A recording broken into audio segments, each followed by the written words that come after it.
What's up, guys? So I'm a pretty big fan of Spider-Man. He's been my favorite superhero since I was like a really little kid, and every time a new Spider-Man game gets released, I usually end up getting pretty disappointed.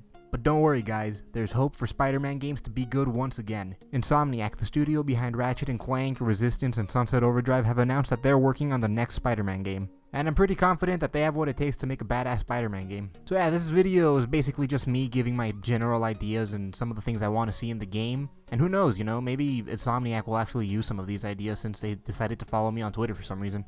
I have no idea why, but hey man, it's pretty badass either way, so thanks Insomniac, I appreciate that. Anyway, let's get right into it. This is my personal wish list for Insomniac Spider-Man game. Alright, so number 1, I'm gonna go ahead and get this one out of the way since it's pretty much the big one and the one that most people will probably agree on, and that's web swinging. So yeah, Spider-Man's unique method of traversal is something that, a lot of previous games tend to fail at. I really want Insomniac to be able to get this right. Hopefully they do something similar to or even better than Spider-Man 2 on PlayStation 2. I think this game has the best web swing mechanic in any Spider-Man game by far. The sense of momentum and freedom that the game gives you is perfect. You're in full control of Spider-Man in this game, and it doesn't hold your hand and baby you like in other games. It's possible to smack into a wall and die from fall damage.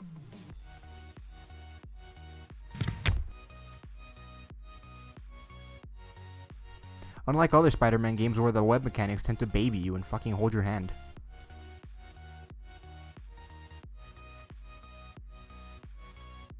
Spider-Man 2 knew how to keep you moving. If you were about to crash into a wall, you could wall run. If you had enough speed, you were able to do a loop-de-loop.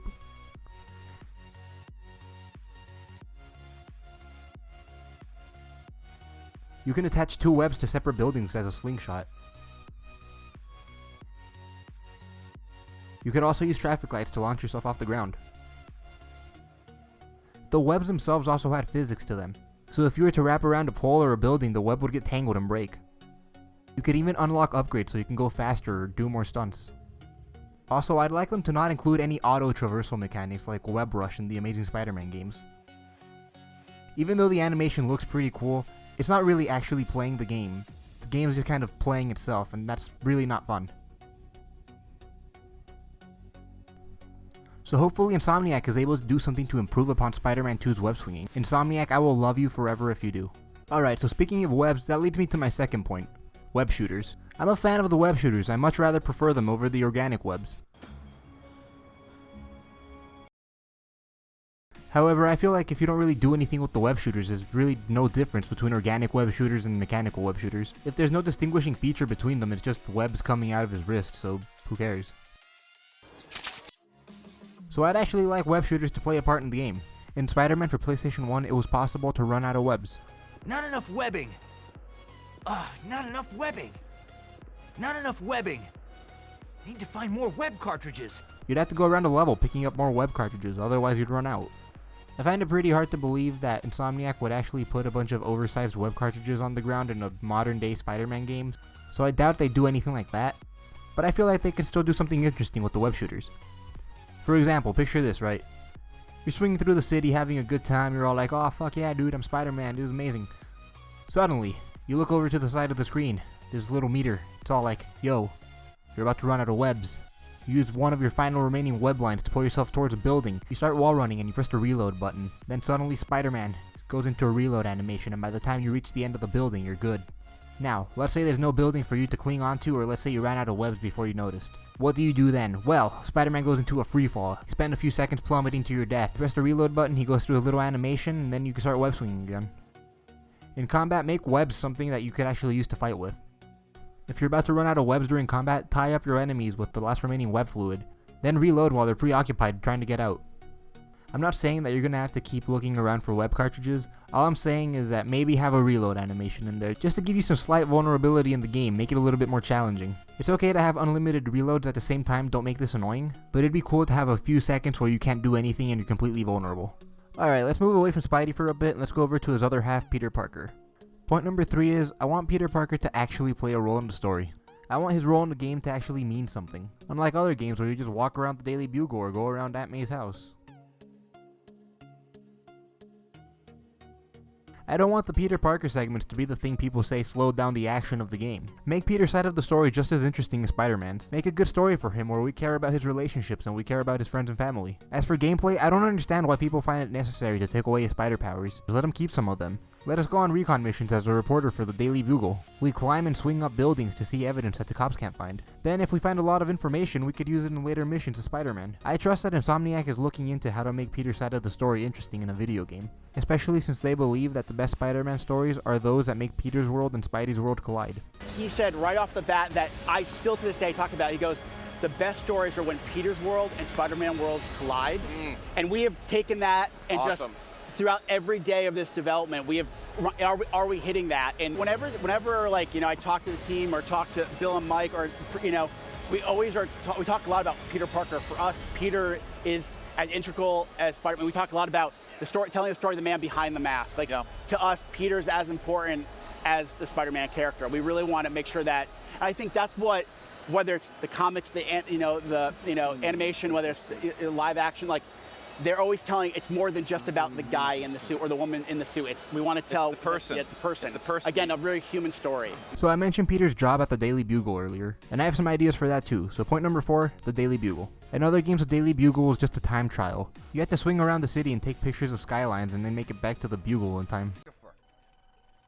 How's it going, Robbie?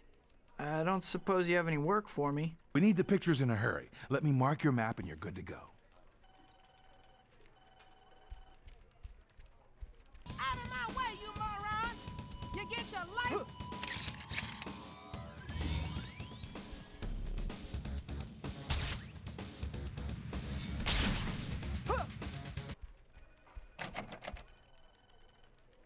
Got some pictures for the boss?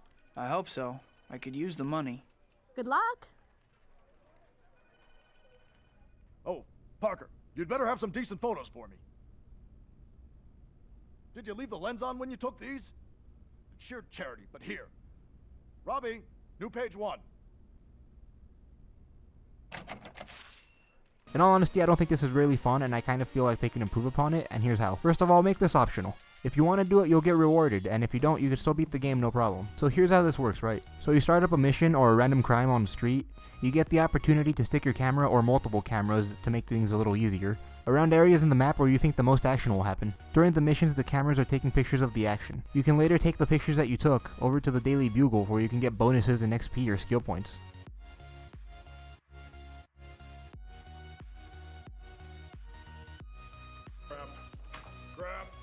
Crap, mega crap. I'll give you $200 for all of them. If you set up the camera too poorly, then you won't get anything. For example, if you set it up looking at a wall for some fucking reason. But if you got those perfect shots where both Spidey and the villain are both in the middle, you'll get a pretty decent reward. These rewards can be things like more cameras, faster swing speed, new combos, new web tricks that you can do during combat, new traversal methods, really just about anything. Don't make this super strict where it has to be right in front of the action for the camera to get a good picture. Give it a pretty fair cone of vision. But at the same time, if it's facing the complete wrong fucking way, then don't give them anything. Don't make the upgrades in this super important to the point where you need to do it. Make it a fun little bonus that doesn't cost anything to do. There's no harm in doing it, and if you fail, then you'll get a funny cutscene where J. Jonah Jameson just tells you to fuck off.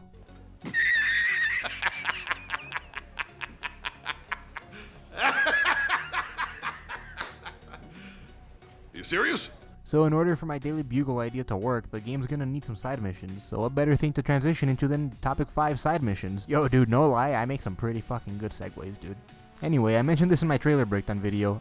I said that I wanted the side missions to be similar to those in the Arkham games, where each one is a series of side missions which is tied to a different villain, and they each give a mini subplot on what the villain is doing during the events of the game. Spider-Man has a pretty good lineup of villains. I feel like the Arkham-style side missions would really fit the game well. Seeing as how diverse Spider-Man's villains are, this style of side mission could make for some pretty diverse missions. Obviously, you got your main mission with Mr. Negative. You have a mission with Green Goblin where you're investigating Norman Osborn. You have to go help Daredevil take down the Kingpin. Maybe you need to track down Black Cat by searching art galleries at night. What if a pedestrian in the city was actually the Chameleon and you had to find clues to figure out which one? What if Kraven was constantly hunting you? Sandman is off robbing banks and you have to put a stop to him. Venom's been seen in the area and he's really dangerous because your spider sense doesn't work against him.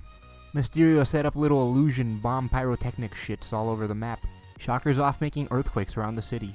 You have to go explore the sewers to find a lizard's lair. Spider-Man has so many good villains that I'd love to see in the game, and unfortunately we could only have one main one, but at the very least have the other ones in the game through side missions. This is a pretty good way to put them in the game without actually giving them a big role to play in the plot. So something from the Arkham games that I don't want, is the Arkham style combat. The Arkham games are fun and great and I really love them, and I don't necessarily have anything against the combat. It does its job well and it works. However, I feel like it's gotten too easy for action games to just say, oh shit man, just use the fucking combat from Batman, obviously. Too many games already have this fighting system that only consists of 2 button presses. Sure, you can do some quick commands to throw out some gadgets, you know, batarangs, explosive gel, but you could do just fine with just the 2 buttons, really. I would really like Insomniac to do something different than just square, square, square, oh shit, fucking spider sense, triangle, square. It won't be the end of the world if they do decide to go with Batman combat. Like I said earlier, I don't have anything against the combat, but at the same time, I'd appreciate it if they tried something different. So this next one I don't have a clean segue for, so I'm just gonna get into it. I want a sense of the overall Marvel universe to be in this game.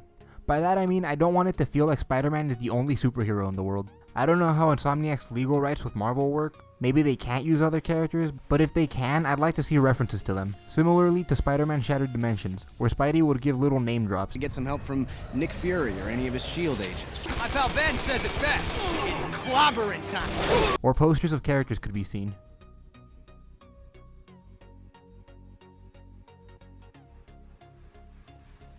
Alternatively, they could add some Marvel landmarks like Stark Tower or the Baxter Building. Maybe you can even go on a mission with Daredevil, for example. Anything to make it feel like Spider-Man isn't the only superhero in his own little universe. And I find it kind of hard to believe that this is the only guy with superpowers in this universe. So again, don't know if Insomniac legally can do anything about it, but if they can, I'd like to see them try. Alright guys, finally. The moment you've all been waiting for. This is probably the most important thing on this wish list, and it's something so amazing, so spectacular, so sensational, so ultimate that I had to save it for last. I want Bruce Campbell to narrate the tutorial. Bruce Campbell actually narrated the tutorial for the Sam Raimi movie tie-in games. He was a sarcastic dick in all of them, and for whatever reason, I find it pretty amusing. Well, sequel time already, huh? Welcome back, I guess. I'm sure you miss me more than I missed you. Anyway, things have changed around here since last time, so they dragged me back at great expense to explain what's up.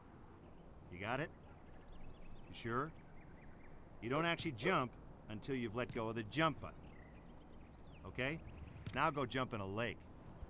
Am I going too fast for you? Okay. So the next thing I want you to do is jump off the building. I mean it, just jump. Hey, I wouldn't tell you to do something dangerous and life-threatening, would I? Come on. You always do what people tell you. You know, there's a word for that. Loser. So what now, wise guy? Just a little friendly advice while you're falling to your death. You're gonna want to shoot out a web line to save yourself. Push the left analog stick in the direction you want to go, then press the swing button. Oh, by the way, it'll only work if there's something swingable in range, okay? I know he probably only did it because Sam Raimi is his friend, and he made cameos in all 3 of Sam Raimi's Spider-Man movies. What's your name, kid? The Human Spider. The Human Spider, that's it? That's the best you got? Yeah. Oh, that sucks. Come to see the show. Oh, I'm sorry, sir. No one will be seated after the doors are closed. It helps maintain the illusion. Ah, here we are. Table for 2. Becker. Parker. That is what I said. Becker. But I think it would be pretty cool for Insomniac to somehow get him on board for this. It'll be a really small detail that most players, especially the younger ones, won't really pick up on, but I would, and this is really all that this is about. Helping me relive my childhood memories of swinging through New York for hours. Come on, Insomniac. Bring back my childhood. Give me sarcastic fourth wall breaking dickhead tutorial guy Bruce Campbell. Please. For me. And only me. So anyway, what would you like to see in the game? Do you have any other ideas, or did I bring anything up that made you think, oh yeah, you know, this guy on YouTube, he makes some pretty good points on Spider-Man. I think I'm gonna subscribe and like and share all of his videos forever. Yeah, I'm gonna go ahead and do that now. Feel free to let me know in the comments. Also check out my trailer breakdown if you haven't. Link is in the description / annotation / card thing. Man, YouTube has a lot of ways to link stuff nowadays. Make sure you leave a like, comment, and share this video with your friends. Subscribe if you haven't already. I plan on making more videos where I just kind of discuss random shit. It might be Spider-Man related, it might not be, who knows, just kind of what's on my mind. Anyways, bye.